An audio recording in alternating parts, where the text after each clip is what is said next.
Alexa, sa buhay ko. Naging anak ko na siya. Kahit na Tito Eddie tawag niya sa akin, okay lang. Mahal na mahal ko siya.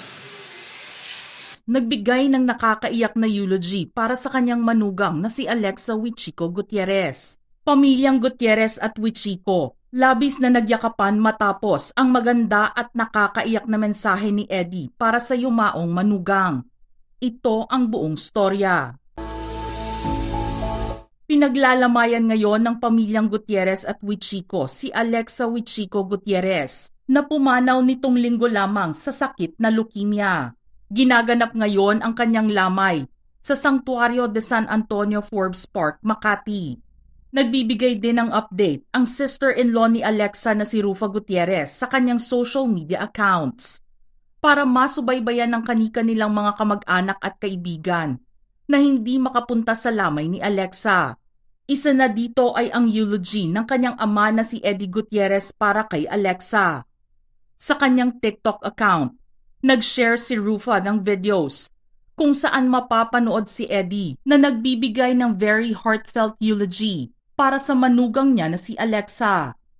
Kita sa mukha ni Eddie ang kalungkutan na mawala si Alexa sa buhay niya at hindi niya mapigilan na maluha habang binibigay niya ang kanyang mensahe. Ayon kay Eddie, lahat daw ng kanyang mga anak ay mga lalaki, maliban lang kay Rufa. Nang dumating si Alexa sa kanyang buhay, naging anak na ang turing niya sa kanya. Sinabi ni Eddie na mahal niya si Alexa. Lahat ng anak ko lalaki. Isa lang ang babae. Si Rufa.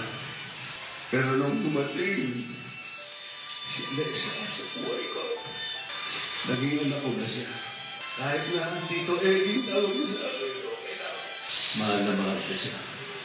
Kinwento din ni Eddie tungkol sa ama ni Alexa na si Joel at sinabi niya na hindi sila masyadong nag-uusap at hanggang hi at hello lang ang bati nila sa isa't isa. Ngunit nung nagkakwentuhan sila for 2 hours sa bakasyon nila sa Hong Kong, dun niya na-appreciate si Joel at kaya pala ganun kabait si Alexa at ang kanyang mga anak ay dahil sa pagpapalaki ni Joel. Sinabi ni Eddie na mahal niya si Joel at nagpasalamat siya sa buong pamilyang Huichico. Mahal na mahal kita, Joel. At ang pamilya ng Huichico, thank you very much.